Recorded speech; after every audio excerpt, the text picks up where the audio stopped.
So I've got today Cobra's brand new L5V driver.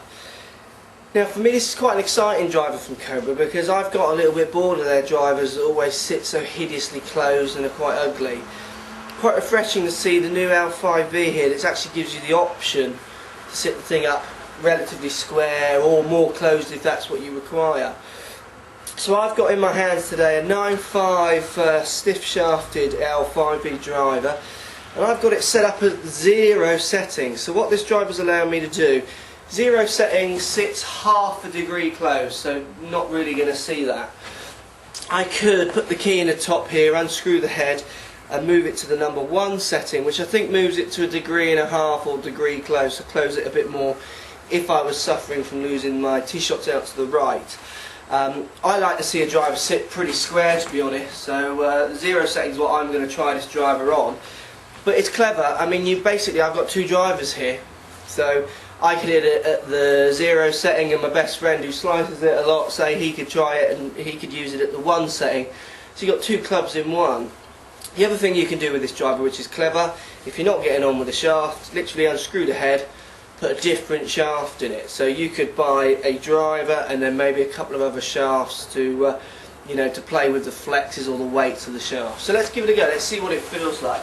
So first impressions of the L5V driver is something I could use. I mean, I wouldn't be able to use the club golf Cobra drivers because to me they just look pretty ugly and they're toe-ended in too much. But the L5V, I can see why these guys on the telly might be, like your Poulters and what have you, might be wanting to use this driver because it's a nice looking club. Quite stretched back at the back, nice aiming bar I always find in the middle with this slight kind of line going through the middle.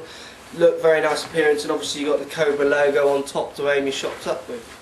So, let's give this one a go. Looks good to look down at.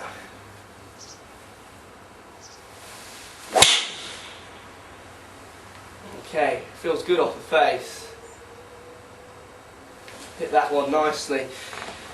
Quite loud, which is what you come to expect a little bit from Cobra. I don't mind that so much. It's not as loud as some of their other ones in the past, but feels nice. That felt good off the face. Let's just try that one again.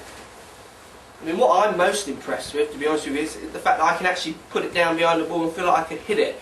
I don't feel like I'm just going to hit it kind of 100 yards left all the time. Let's give it another go.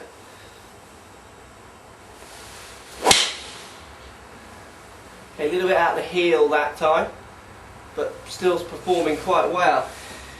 It's good. It's a good looking driver. I love the interchangeable technology. I think that's really clever. Quite a unique way of doing it in the setting of the head actually close it. So rather than loads of weights like you get in tailor-made, which is all a bit of a fad, this one you can actually change the shaft or move the head depending on how you want the club to sit on the ground. Good looking driver from Cobra, quite expensive. It's going to be around your £200–250 price. It'll be interesting to see how it does in this year coming, obviously with the financial climates like they are, but I mean I think it's a good looking driver, does perform and gives you a lot of options, which is clever I think.